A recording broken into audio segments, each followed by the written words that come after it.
네, 사무엘하 시리즈 하나님 나라를 세우는 사람 14번째입니다. 하나님은 당신을 포기하지 않으신다라는 제목의 말씀을 나누겠습니다.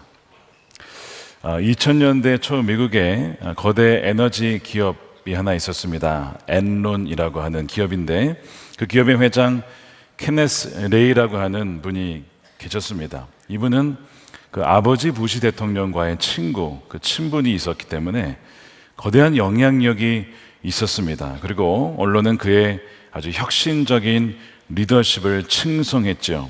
그래서 이 성공 신화의 주인공으로 불린 사람이 케네스 레이입니다. 자, 그런데 그 화려한 성공 신화 이면에 보면 사실은 참 상상할 수 없는 부패와 기만이 숨겨져 있었습니다. 그는 자신의 부와 명예를 위하여서 회사의 천문학적인 부채와 빚을 장부에서 교묘히 숨겼고 있지도 않은 이익이 있다라고 만들어내어서 전 세계를 속였던 겁니다. 놀랍게도 그의 죄는 수년간 밝혀지지 않았고 그 가운데 그는 올해의 CEO 상까지 받는 그런 사람이 이 케네스 레이였죠. 이 침묵의 기간 동안 그의 제국과 그의 교만은 하늘을 찌르듯이 높아져만 갔습니다. 그런데 한 기자가 이 회사의 재무제표를 분석을 하고 하다 보니까 뭔가 이상하다는 것을 계속 발견하고 집요하게 그 회사를 파고들기 시작합니다. 그리고 결국 내부 고발자, 휘슬블로어라고 하죠. 내부 고발자가 고발을 하면서 결국에는 거짓으로 세워진 그 모든 것이 다 무너지게 되고 진리가 드러나게 됩니다. 모든 그의 명예와 부가 한순간에 무너지게 된 사건. 경제학을 공부하는 분들은 다 대부분 아시는 아주 대표적인 아주 안 좋은 케이스 중에 하나이죠. 우리가 지난주에 사무엘하 11장에 살펴보았습니다. 다윗이 간음을 하고 거짓말을 하고 살인교사를 하고 적어도 10계명의 6계명을 직간접적으로 범했습니다. 자, 그런데 이 11장과 12장 이 사이에는 적어도 1년 정도의 공백기가 있거든요. 근데 그 1년 동안 다윗은 아무런 징계를 받지 않습니다. 우리가 생각하기에 그 정도 범죄자면 하나님이 치셨을 법도 한데 아무런 일이 없이 다윗은요, 자신의 모든 죄가 다 사라졌고 아무도 모른다, 다 덮어졌다고 생각했고요. 실제로 왕위를 유지했고 여전히 승승장구하며 성공적인 왕으로 불림을 받았습니다. 그런데 그 1년의 그 기간은 사실은 굉장히 위태로운 침묵의 기간이었습니다. 하나님이 침묵하신다고 해서 그의 죄를 용인한 것은 아닙니다. 우리가 죄를 지어도 아무런 일이 없다고 해서 하나님이 용납하시는 것이 결코 아니라고 하는 거예요. 왜 하나님이 1년 동안 기다리셨을까요? 다윗이 스스로 깨닫고 회개하고 주님께 나오기를 하나님은 인내하며 그를 기다렸던 것입니다. 자, 1년 동안 다윗의 내면은 어땠을 거예요? 굉장히 고통스러웠을까요? 여러분, 그렇지 않습니다. 다윗의 양심은 마비가 되었고요. 그의 영적인 그 불감증으로 인하여서 뭐가 문제인지도 모른 채 그렇게 살아갔다는 거예요. 어떻게 그럴 수 있느냐? 여러분, 사람은요, 자기 기만이라고 하는 참 놀라운 능력을 가지고 있습니다. 타인의 죄에 대해서는 흉측한 죄라고 그렇게 이름을 붙이지만 자신의 죄에 대해서는 굉장히 관대하거나 죄가 아니라고 하는 것이죠. 우리가 자주 하는 얘기가 있습니다. 내가 하면 로맨스지만 남이 하면 불륜이라고. 그래서 네 글자로 뭐라고 하죠? 내로남불. 어떤 분이 이것을 사자성어라고 생각하시는 분이 있는데 사자성어는 아닙니다, 여러분. 줄임말이죠. 내로남불. 내가 하면 로맨스고 남이 하면 불륜. 여러분, 이런 일들이 있어요. 예를 들면, 또 다른 예를 들면 내가 이제 돈을 아껴 쓰려고 해요. 근검은 절약을 하는 거예요. 그렇죠? 그러면 굉장히 이 신중하게 돈을 쏘는구나. 나는 이제 그렇게 생각을 하는 거예요. 근데 남이 그렇게 하면 뭐라 그래요? 인색하다 하는 거예요. 야, 탐욕적이다. 그렇게 돈을 안 쓰냐고. 그렇게 생각합니다.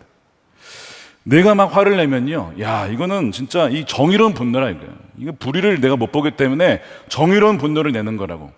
근데 남이 그 분노를 내면요, 뭐라 그러죠? 분노 조절 장애가 있나?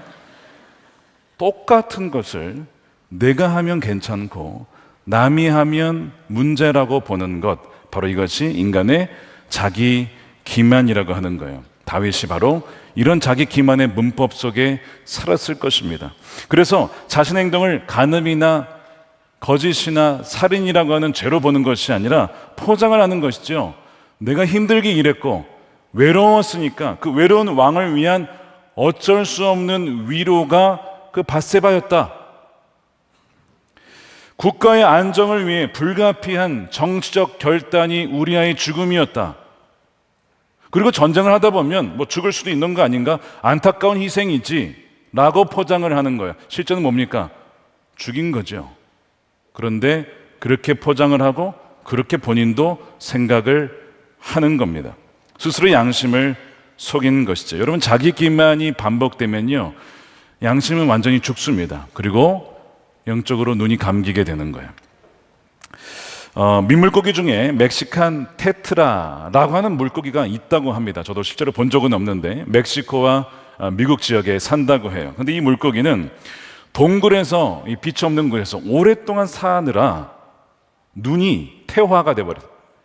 눈이 아예 없든지 눈이 있긴 있는데 사실상 눈이 보질 못하는, 그래서 별명이 뭐냐면 눈먼 동굴 물고기로 더 많이 알려져 있어요. 치시면 아마 나올 겁니다. 눈먼 동굴 물고기. 눈이 없어요, 물고기가. 왜? 오랫동안 어둠 속에 살았기 때문에 눈이 필요가 없는 거예요. 여러분, 우리의 죄도 마찬가지입니다. 처음에 죄를 지을 때는요, 뭐가 문제가 있다라고 생각하지만 반복이 되면요, 무뎌지는 겁니다. 예를 들어서 돼지나 소 축사를 가면 어떤 냄새가 납니까? 아시잖아요. 냄새가 코를 찌르잖아요. 진짜 견딜 수가 없잖아요. 근데 여러분, 10분만 견뎌보세요. 이게 뭐 문제가 안 될 정도로, 언제 냄새가 났지 싶을 정도로 익숙해집니다. 이게 굉장히 무서운 거예요. 죄의 악취를 처음에 느끼다가 양심이 마비가 되면요, 그게 죄인 줄 모르고 그냥 살아가게 되는 거고요. 볼 수도 없고 들을 수도 없고 냄새를 맡을 수 없는 그런 완전히 모든 감각이 마비가 되는 상태가 되는 거죠. 그러니까 다윗이 지금 1년간의 모습이 그러했다는 거예요. 바로 빛 없는 동굴에서 악취나는 방에 오래 있다 보니까 냄새가 나는지도 모른 채 그렇게 살아온 1년이었던 것이죠. 자, 그런데 하나님께서 그런 다윗을 가만 놔두지 않으신 것입니다. 이제 다윗을 변화시키기 위하여 항상, 여러분, 변화는요, 우리에게 일어나지 않습니다. 항상 변화는 하나님에게서 시작하는 거예요. 하나님께서 나단을 다윗에게 보내시죠. 그게 무슨 얘기냐면 바로 하나님은 다윗을 포기할 수 없다 이거예요.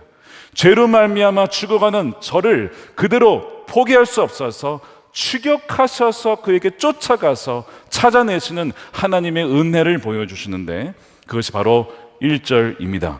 주님께서 예언자 나단을 다윗에게 보내셨다는 거예요. 이건 굉장한 은혜인 것입니다.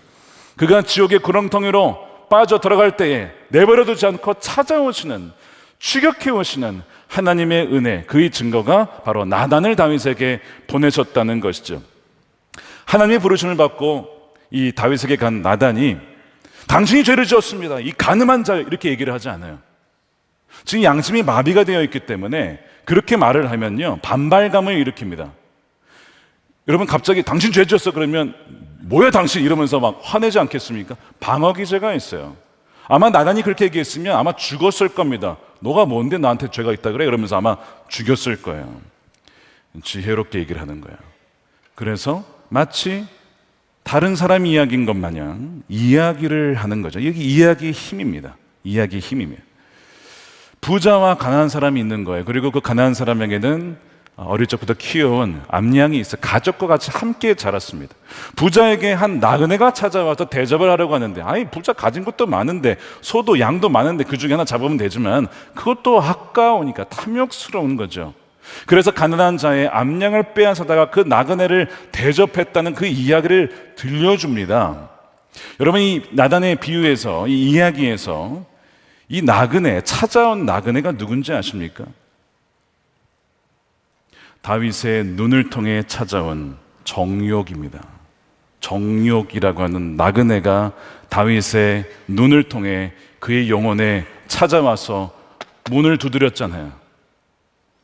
나그네를 보고 이 정욕이구나 받아들이지 말았어야 됐는데 그 나그네를 받아들여서 그 나그네를 대접하고자 충성스러운 부하 우리아의 아내를 데려다가 그 정욕을 만나게 하여 채워준 것입니다. 만족시켜 주신 겁니다.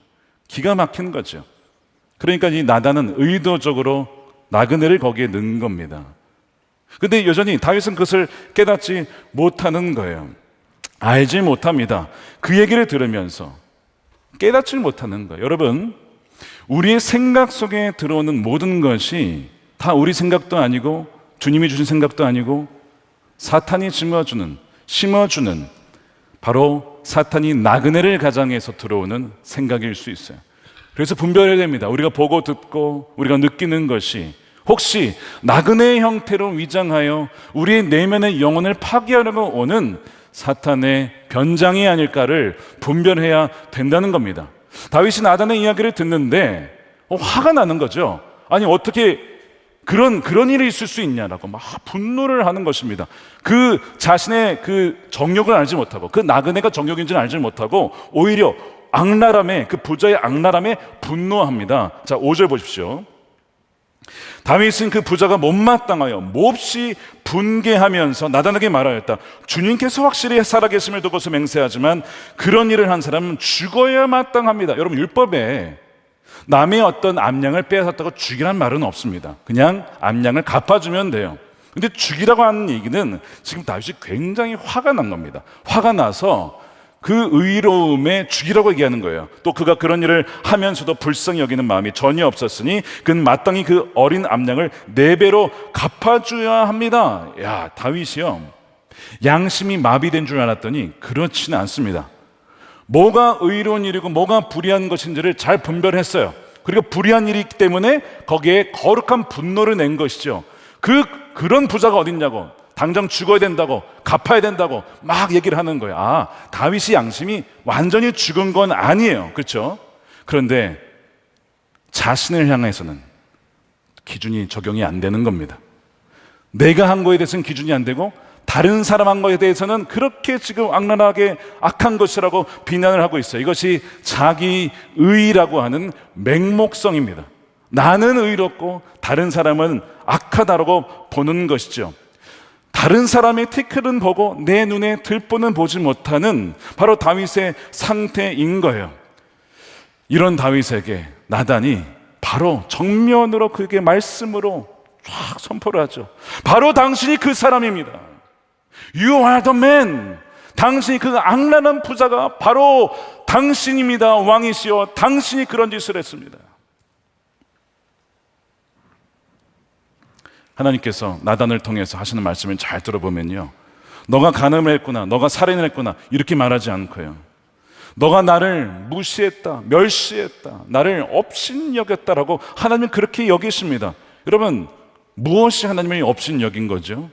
다윗이 하나님의 계명보다 자신의 욕망을 위해 두었고, 하나님이 다윗의 인생에 얼마나 많은 것을 주셨습니까? 많은 것을 베풀어 주셨잖아요. 그런데 거기에도 만족하지 못하고 더 욕망을 부려서 선하심과 풍족하심을 업신여긴 것, 바로 그거요. 바로 그걸 하나님께서 보시고 너가 나를 멸시하였구나라고 하시는 것입니다. 하나님께서 그러잖아요. 내가 너에게 부족하게 준 게 뭐가 있느냐? 너가 필요한 거 다 줬잖아. 유다도 주었고 이스라엘 나의 백성 양떼도 다 너에게 맡겨지지 않았느냐?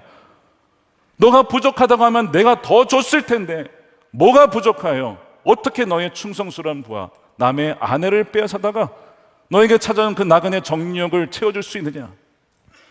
하나님이 화가 나신 거죠. 하나님이 화가 나신 거예요. 그래서 10절에 너는 이렇게 나를 무시하여 햇사람 우리아의 아내를 빼앗았다가 내 아내로 삼았으면 이제부터는 영영 내 집안에서 칼부림이 떠나지 않을 것이다. 야, 정말 하나님의 말씀이 무섭지요.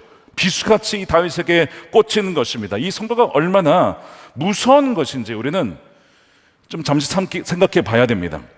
막연한 위협이 아니었어요. 왕의 안정과 또한 자녀의 번성이 왕에게 가장 큰 복 중에 하나였는데 그의 집과 가정과 가장 깊은 곳에 폭력과 배신과 죽음의 그림자가 머물 것이라고 하는 참 충격적인 선고였습니다. 실제로 다윗은 이 이후부터 남은 인생 동안 정말 잔인하게 이런 것들이 뒤따라 다닙니다. 먼저 나중에 우리가 보겠지만 그의 맏아들 암논이 이복 누이 다말을 강간합니다. 끔찍한 죄죠. 둘째, 그걸 보고 화가 난 압살롬이 이복형 암논을 죽이죠. 형제가 형제를 죽이는 겁니다. 그리고 도망자가 됩니다. 세 번째, 그 압살롬이 군사를 모아서 결국 그 아버지를 반역해 아버지를 쫓아냅니다. 그게 세 번째예요. 네 번째, 그런데 결국 그 압살롬도 반역죄로 죽고 말죠. 압살롬아, 압살롬아, 내 사랑하는 아들아. 그렇게 아들의 죽음 앞에 통곡하며 우는 다윗을 보게 됩니다.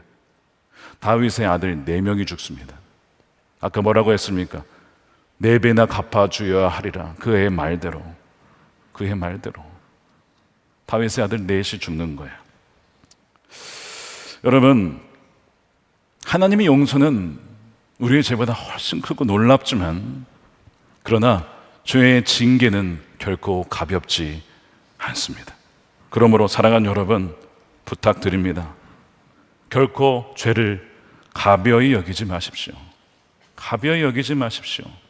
죄의 징계는 정말 무서운 것입니다. 주님께서 우리의 죄를 용서하셔도 그 죄에 대한 대가가 있을 수 있기 때문에 여러분, 죄를 결코 가벼이 여기지 마시기 바랍니다. 죄의 삭은 사망이기 때문에 그렇습니다. 이 끔찍한 선고 앞에 여러분, 어느 누가 서 있을 수가 있겠습니까? 다 끝난 것 같고 이제 다윗의 인생은 파멸과 멸망만 남았구나, 그렇게 느껴지죠. 그런데 여러분, 이 말씀을 가만히 읽다 보면 역사를 발견하게 돼요. 성경이 보여주는 역사는 무엇이냐면, 이 다윗이 이 하나님의 말씀의 칼 앞에 산산조각 나는 것처럼 보이는데, 오히려 그것이 그가 하나님께 버림받지 않았다라는 명확한 증거라는 사실입니다.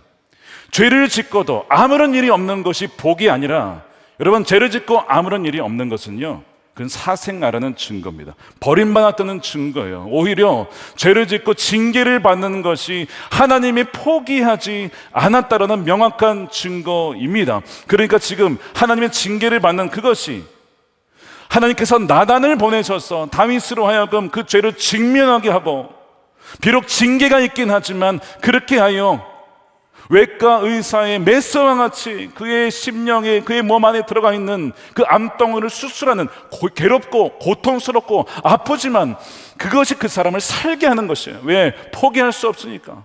하나님 다윗을 포기할 수 없으니까. 마찬가지입니다. 저와 여러분의 삶에 징계가 있을 때, 하나님 왜 이렇게 징계가 가혹합니까?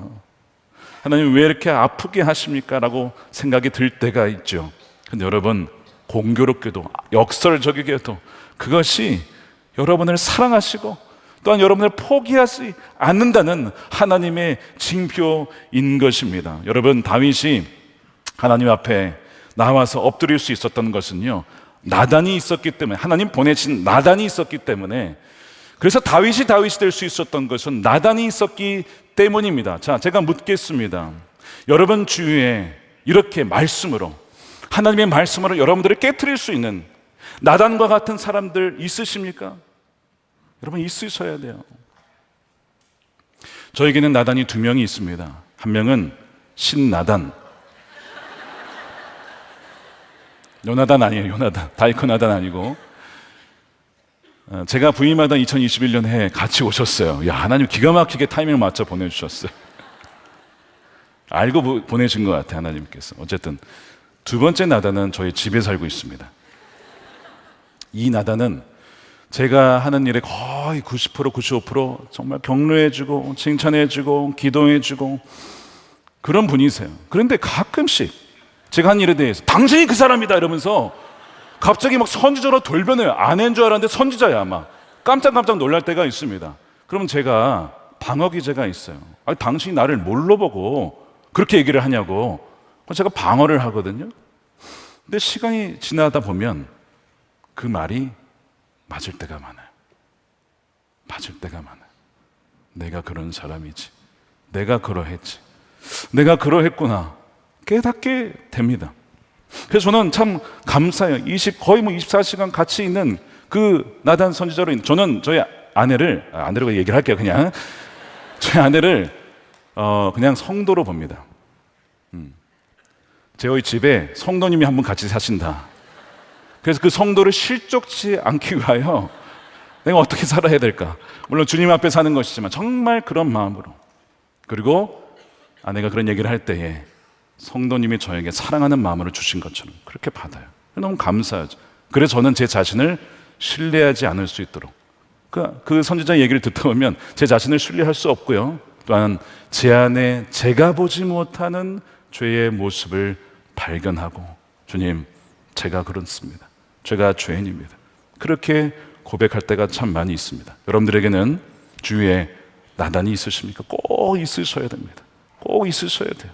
그렇지 않으면요, 이 다윗처럼 자신의 죄를 보지 못하고 남의 죄만 그렇게 들춰내는 바리새인과 같은 자가 될 수 있기 때문입니다. 우리의 이 공동체가 바로 그런 거예요. 사랑 안에 진리를 말해줄 수 있는 공동체.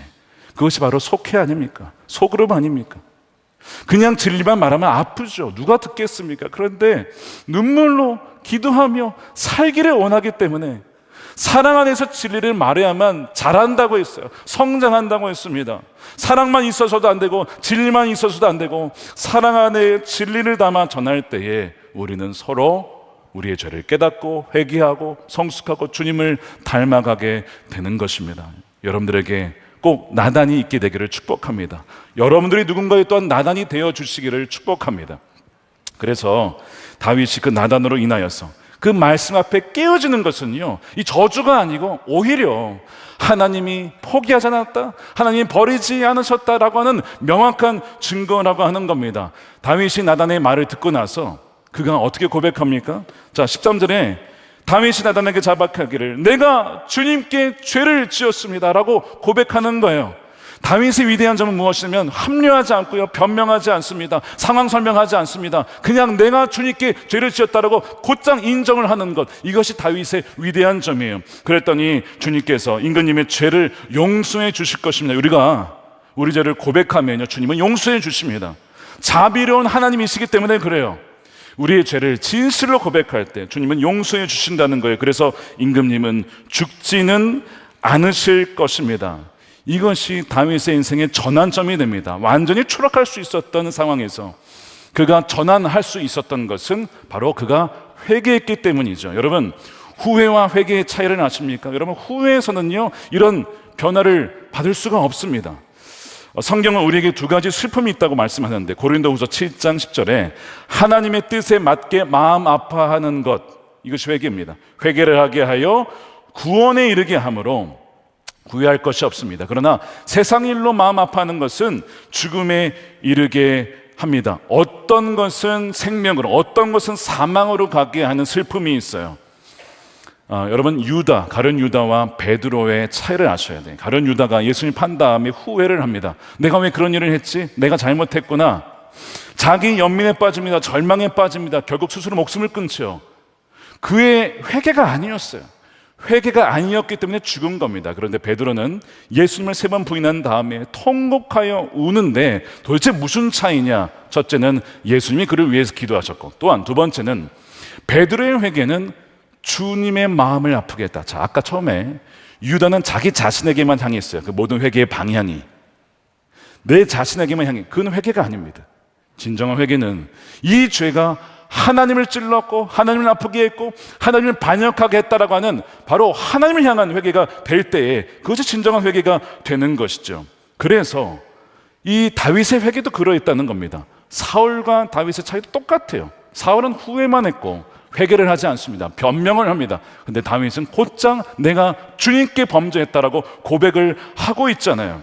그래서 참된 회개의 요소는 무엇이냐면 죄의 수직적인 차원, 즉 나의 죄가 궁극적으로는 주님께 범죄한 거다, 악한 것을 행한 것이라고 깨닫고 돌이키는 것이 참된 회개인 것입니다. 그래서 시편 51편 다윗의 이 회개의 시편에 보면 4절에 주님께만, 오직 주님께만 나는 죄를 지었습니다. 주님의 눈 앞에서 내가 악한 짓을 저질렀으니 주님의 판결은 옳으시며 주님의 심판은 정당합니다. 주여, 내게서 성령을 거두지 마십시오. 내게 정한 마음을 회복시켜 주십시오. 계속 그의 회개는 어디로 향하고 있습니까? 하나님께로 향하고 있는 거예요. 회개가 이뤄야 한다는 것입니다. 내가 한 일에 대한 후회는 회개가 아니라고 하는 거예요. 어떤 분들은요, 이 얘기를 들으면 이런 질문을 하실 수 있어요. 아니, 지금 다윗이 우리아 죽였죠. 밧세바 범했죠. 군인들을 위험에 빠뜨렸죠. 온 나라를 속였는데 이게 어떻게 주님께만 범죄한 것입니까? 이 우리아에게도 범죄한 것이고 밧세바에도 범죄한 것이고 사람들에게도 범죄한 것이지, 괜히 그 자신의 죄를 은폐시키려고 축소시키려고 외면하려는 이기적인 변명 아닙니까? 라고 묻는 분이 계실 수 있습니다. 그게 죄가 아니라는 것이 아니에요. 수평적인 죄가 있어요. 사람이 사람에게 짓는 죄가 반드시 있습니다. 그런데 사실은요, 궁극적으로 모든 죄는 하나님께 짓는 겁니다. 자, 왜 그럴까요? 거짓말하지 말아라, 간음하지 말아라, 탐욕을 부리지 말아라, 뭐 이런 말씀들이 누가 주신 명령입니까? 하나님이 주신 겁니다. 사회적 합의가 아니라 하나님 말씀이, 하나님이 하신 우리에게 말씀이, 그걸 어긴다는 것을 하나님의 말씀을, 어명을 어기는 반역죄와 같다는 겁니다. 한 군인이 예를 들어서 동료 군인을 심하게 폭행했다고 칩시다. 폭행죄죠. 동료 군인을 쳤으니까. 근데 더 나아가서 이 군인의 죄가 무엇이든 군법을 어겼고 군의 질서를 어지럽혔고 통수권자인 왕의 명령을 어긴 것이기에 궁극적으로 그것은 단순히 폭행죄가 아니라 통수권자의 명을 어긴 반역죄가 되는 것입니다. 이게 더 큰 죄인 것이죠. 마찬가지예요. 왜 다윗이 주님께 범죄했다고 했을까? 바로 그것을 깨달은 거예요. 아, 내가 밧세바에 간음한 거, 내가 속인 거, 거짓말한 이 모든 것은 하나님이 주신 명령을 어긴 거에서 근본적으로는 하나님을 향한 반역이었구나 하는 것을 다윗이 깨달은 것입니다. 이것을 깨닫고 회개할 때 그 다음에 내가 피해를 끼친 사람에게 용서를 구하고 그 다음에 피해를 보상을 하고 그 다음에 이어질 수가 있는 것이죠. 참된 회개의 핵심이 바로 여기에 있는 거예요. 나의 죄가 거룩하고 선하신 하나님의 마음을 얼마나 아프게 했는지, 그분의 마음을 찢어나갔는지 그 관계를 회복하기 위해서 통회하며 그 다시는 그 죄에 범하지 않는, 돌이키는 것이 참된 회개의 핵심이라고 하는 것이죠. 다윗이 그것을 지금 하고 있는 거예요. 여러분, 진짜 그리스도인의 표지가 있는데, 진짜 참된 신자의 표지는 죄를 아예 안 짓는 게 아닙니다. 요한일서에 보십시오. 이런 말씀이 있습니다. 우리가 죄가 없다고 하면 그냥 거짓말하는 것이라고 했습니다. 나는 죄를 하나도 안 짓습니다. 한번 손 들어보세요. 없으실 거예요. 우리 죄가 없다고 하면 거짓말은 위선자. 그러니까 그리스도인은 하나도 죄를 안 짓는다, 그게 아니라 그리스도인들도 유혹을 받고 그리스도인들도 죄에 넘어질 때가 있어요. 인정을 안 하시네. 있어요. 불편하지만 있잖아요. 근데 차이는 어디서 옵니까? 나단을 보내셔서 우리로 하여금 회개케 하시는 그 하나님 부르심에 응답하여 회개하여 돌이키느냐, 그리하여 그 죄에 계속 머물지 않고 돌아서느냐 아니냐, 바로 그것이 참된 신자의 표지인 것입니다. 그래서 요한일서 3장 9절에 하나님께서 난 사람은 누구나 죄를 짓지 않는다라고 했을 때 영어로 No one will continue to sin, 계속해서 지을 수 없다는 거예요. 계속해서 반복해서 지을 수 없다는 것입니다. 왜냐? 하나님의 씨가, 말씀의 씨가, 성령이 그 안에 계시기에 죄를 지으면 어떻습니까? 마음이 불편하거든요. 성령이 근심하거든요. 하나님 마음을 아프게 한다는 걸 알거든요. 그 씨가 있기 때문에 계속해서 죄를 지을 수가 없는 것이죠. They cannot go on sinning. 반복적으로 지을 수가 없다라고. 누가요? 하나님께로부터 난 사람. 여러분들은 죄에 넘어졌을 때 회개하고 주님께 돌이키십니까? 아니면 뭐 그냥 죄는 다 짓는 거지 뭐 그렇게 넘어가십니까? 여러분, 후자라면 이건 심각한 겁니다. 그렇게 죄를 짓고도 아무런 징계가 없다, 버림받은 것입니다. 그런데 죄를 짓고 나서 회개가 되고 정말 주님 앞에 나와 무릎을 꿇게 되고 그리고 또한 징계가 있다면 너무 감사하십시오. 하나님이 나를 버리지 않으셨구나, 포기하지 않으셨구나. 바로 그것입니다. 다윗의 위대함은요, 죄를 안 지었다가 아니었어요. 흠이 없었다, 무흠했다, 여러분 그렇지 않아요. 다윗같이 흠 많은 사람이 어디 있냐고요. 아니 사울보다 더 많은 죄를 졌잖아요. 그런데 진짜 다윗의 위대함은 어디 있느냐? 그가 비록 죄를 지었고 그가 넘어졌지만 거기서 돌이키고 회개함으로 계속해서 거기에 머물러 있지 않았다는 데 있습니다. 그가 넘어졌습니다. 추락했습니다. 그런데 그 추락한 자리에서 주저앉지 않고 돌이켜서 주님께 내가 죄를 지었습니다 라고 회개했다는 점, 이것이 다윗과 사울의 차이인 것이고 이것이 다윗이 위대한 점이에요. 그런데 여러분, 더 위대한 분이 계십니다. 그런 추락한 다윗을 포기하지 않고 찾아오신 하나님이십니다. 그분의 추격하시는 은혜의 하나님, 그분이 더 위대한 분인 줄로 믿으시길 축복합니다. 하나님은 여러분들을 포기하지 않으시게 추격하는 은혜로 여러분들에게 계속 그 은혜를 부어주셔서 죄를 깨닫게 하고 회개하게 하고 더러운 죄에서 떨어져 나갈 수 있도록 우리를 인도해 주시는 분이십니다. 다윗이 젊은 시절에 시편 23편을 지었어요. 여호와는 나의 목자시니 내게 부족함이 없으리로다.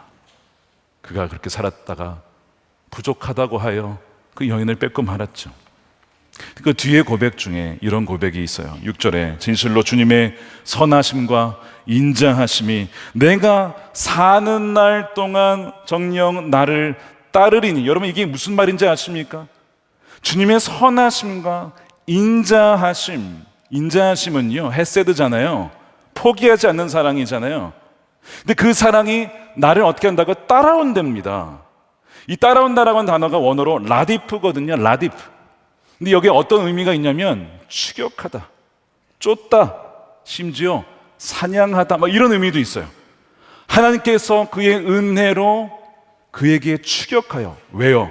다윗이 죄의 구렁텅이에 머물러 있으니까,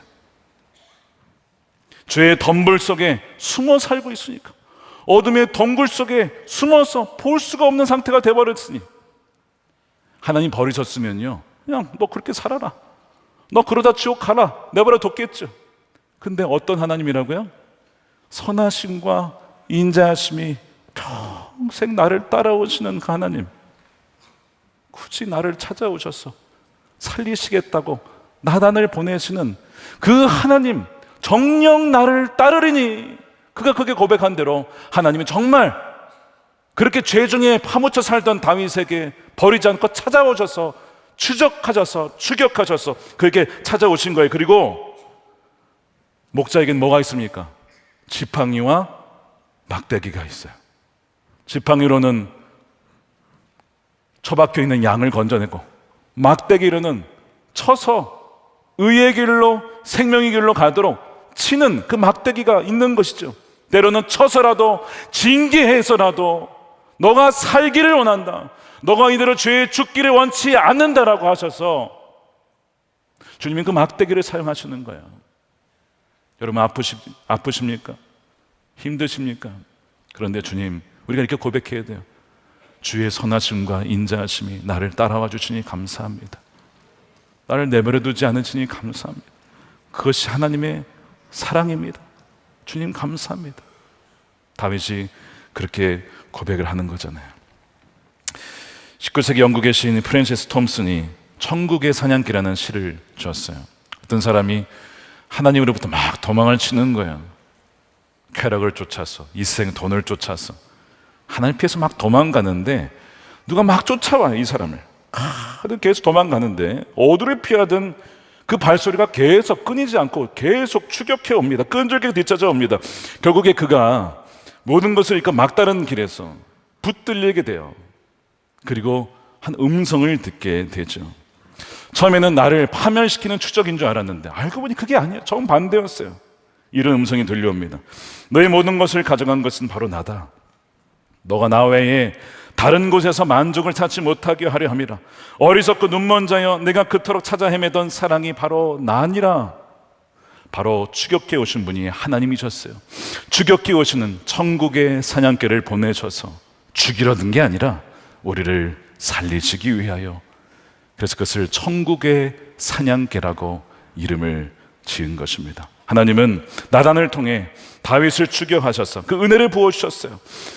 마찬가지로 우리를 그냥 내버려 두지 않으셨어.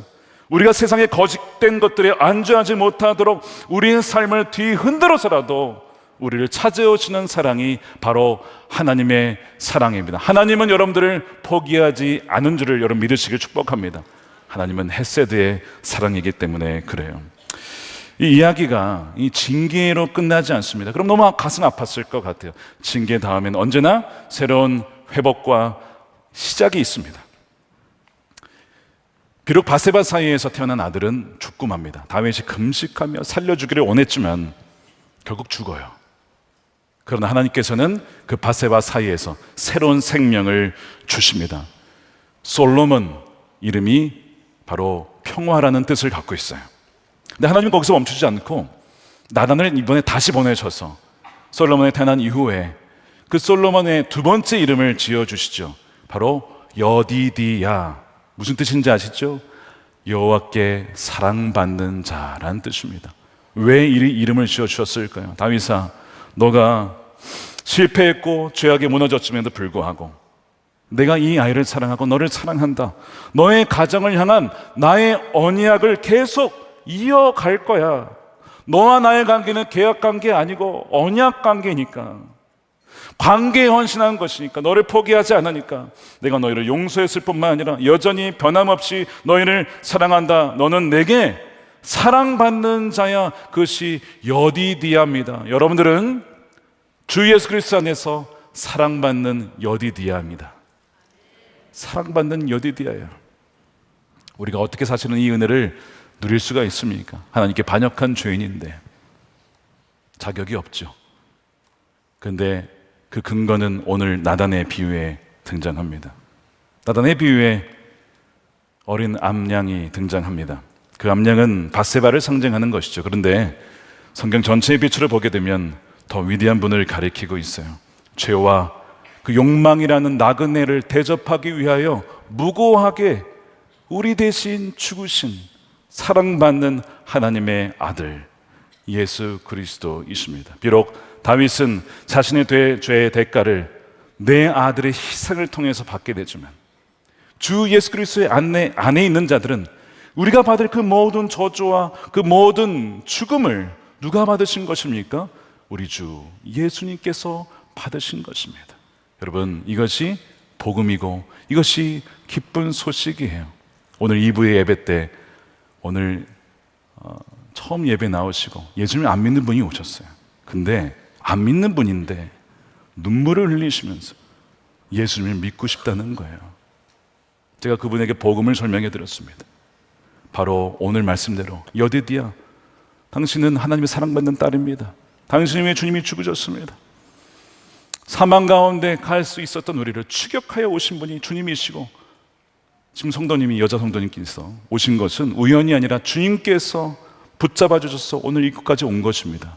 그리고 기도해 드렸어요. 추적하시고 추격하시는 하나님의 은혜의 증거였습니다. 사랑하는 여러분, 하나님은 저와 여러분을 절대 포기하지 않으십니다. 여러분들의 죄를 이 시간 진짜 진정으로 하나님께 죄를 지었음을 고백할 때 그 모든 죄를 용서하시고 지워주시고 또한 생각지 아니하시고 부어주시는, 우리에게 인자하심을 결코 거두지 않는 그 하나님을 찬양하며 감사하는 여러분들의 시기를 주님의 이름으로 축원드립니다. 그리하여 너는 여전히 내게 사랑받는 자야, 여디디아라고 그 사랑 가운데, 그 사랑의 정체성 가운데 살아가는 저 여러분들이 되시기를 주님의 이름으로 축원드립니다. 아멘. 우리 함께 기도하겠습니다.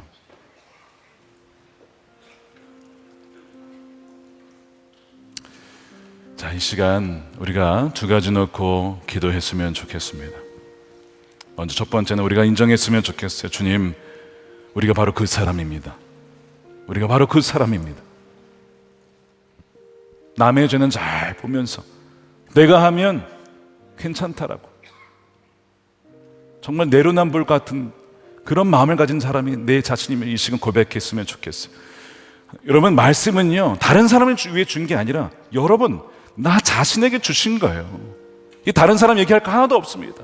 바로 우리에게 주신 거예요. 당시 그 사람이다. 정확하게 우리에게 주신 말씀입니다.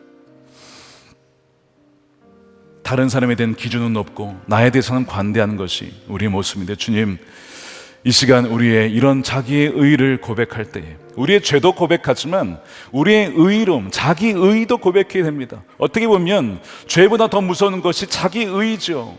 내가 얼마나 착하게 살았고 내가 얼마나 그렇게 생각할 때에 이게 굉장히 무서운 것입니다. 이 시간 우리가 그 자기 의를 고백하고 우리의 숨겨진 죄마저도 이 시간 고백할 때에 우리를 깨끗하게 용서하시는 주님의 은혜를 누리는 여러분들이 되시기를 축복합니다. 두 번째, 기도할 때 그런 죄인에도 불구하고 우리를 버리지 않고 추격하시는 은혜, 사랑, 하나님의 그 사랑에 감사했으면 좋겠어요. 다윗아, 내가 너에게 부족한 것이 무엇이 있었냐? 너에게 다 주지 않았느냐? 그런데도 부족하여 무엇을 구했더라면 내가 더 주지 않았겠느냐? 맞습니다. 우리에게 생명 주시고 우리에게 가정을 주시고 우리에게 예배할 수 있는 환경을 주시고 주님을 알게 해주시고 받은 사랑이 얼마나 많은데 우리가 아직도 불평하며 원망하며 더 필요하다라고 탐욕을 부리는 것이 우리의 모습 아닙니까? 이 시간 우리 첫 번째 회개하면서 두 번째 하나님이 주신 것에 대해 감사하며 주님을 찬양하며 이 시간 동성으로 함께 기도했으면 좋겠습니다. 기도하겠습니다.